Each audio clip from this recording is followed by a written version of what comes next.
All right, what's up YouTube? This is going to be a review of my 32 gallon BioCube. I know that when I was first getting started, I was continuously trying to find some stuff on it. There's a few videos, but I'm just going to show you my setup.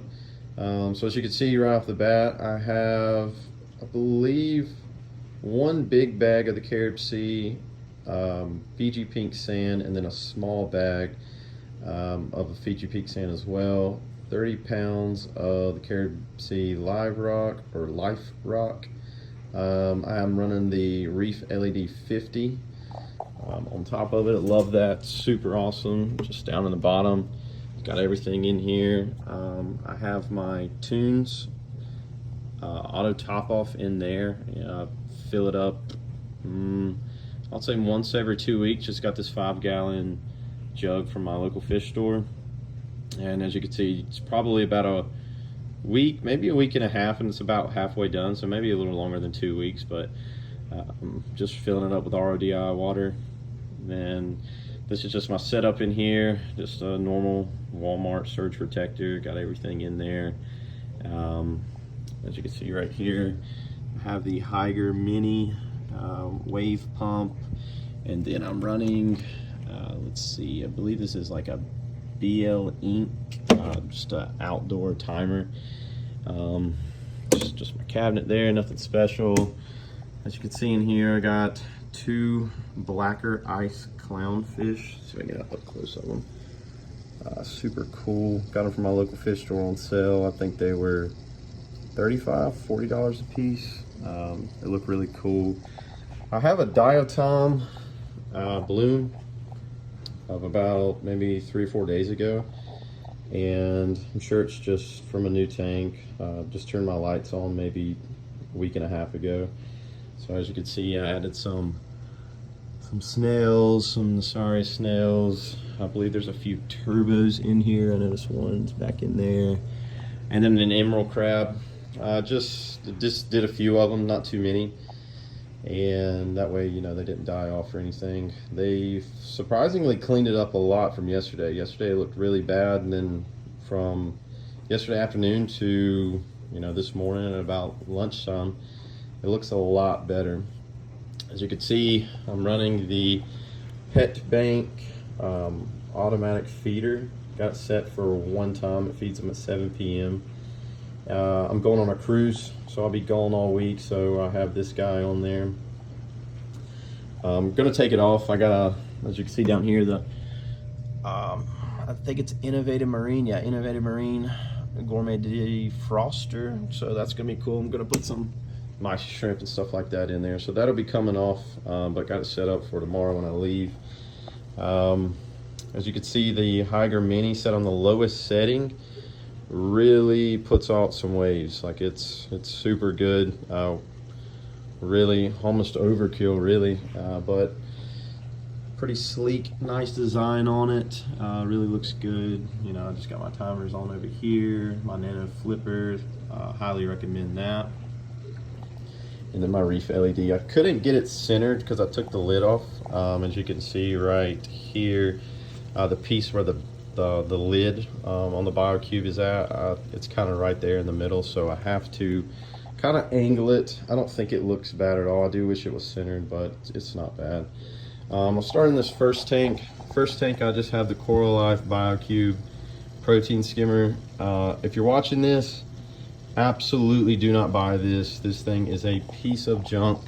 And as you can see, look at the amount of micro bubbles it produces. It's been running for about 7-8 weeks. The whole time I've really had this on, hoping that it would break in, and it's not breaking in. So here soon I'm going to be getting rid of this and getting a new one. I've tried my best to get it to skim properly. They say online to make sure that the bubbles are getting to the top of the rim, but from my experience, if you do that, it fills up in like an hour. So really, just don't buy this. Save your money and get something else. It's junk. I wish I would have never bought it. Moving on to chamber 2. As you can see, I have the InTank media basket. So I'm just running some filter floss. This is some really fine filter floss because for some reason the second chamber will build up an air pocket, and the whole second chamber will be full of air, and then the top part here will overflow right into the refugium, so there's really no filtration going on there. I probably could get it to do it now. Nah, not really. I just did it this morning. I have to do it probably every 3-4 days. Just move the filter floss over, let the air go down into it, and then it's good to go. I've never, as you can see, my auto top off just kicked on. So that's really neat. But yeah, so have to change it not change it, but I have to let the air in every 3 or 4 days. I've turned my return pump off as much as I could, or turned it down as much as I could, and it still continues to do this. So I'm not sure what the issue here is there, but you can tell I have the intake media, I guess, filter funnel, whatever you want to call it, going down into it to make sure all the water's going to the filter. As you can tell on the second, can't really tell, can you? But on the second one, I don't have anything in there. I plan on putting some GFO and some carbon, probably carbon first and then GFO. And then down here, I just have a mesh bag that's been in there the whole time with some matrix rocks in it. The InTank media basket has some holes in the bottom, and some of the matrix was a little too small. It was just going to go right through it. So I just zip tied it to the second bottom chamber, and water runs through the bottom. I haven't had any issues in it. You can tell it has some, I guess, like some junk on it.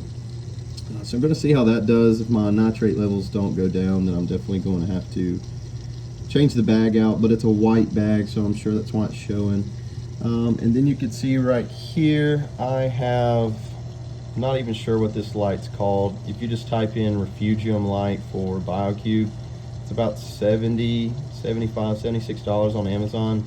Works super well. As you can see, I just put a golf ball size of Chaeto in there maybe a week ago, and here soon I'm going to have to change it out because it's so full. So that light works really well.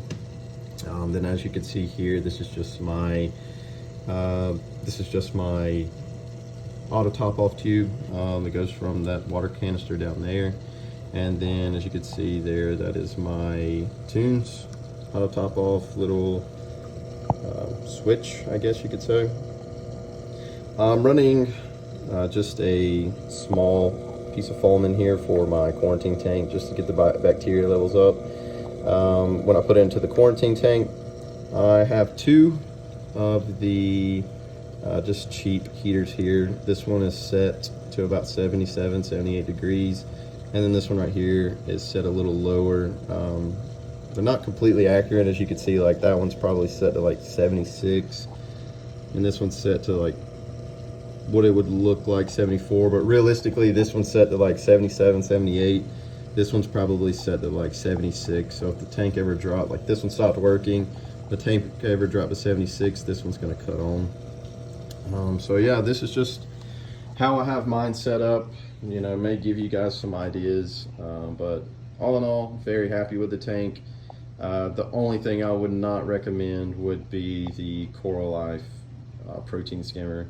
That thing is a piece of junk. Save your money, don't get it. The Reef LED 50 works great, looks awesome, has just as much shimmer as a Kessel. When I lived at home with my parents, I had a 120 gallon tank, and I was running a Kessel A360 with some T5 hybrid lights on it, and I think this thing probably shimmers more than the Kessel did, so highly recommend that light. Gonna get some corals in here, and hopefully I'll do a review next.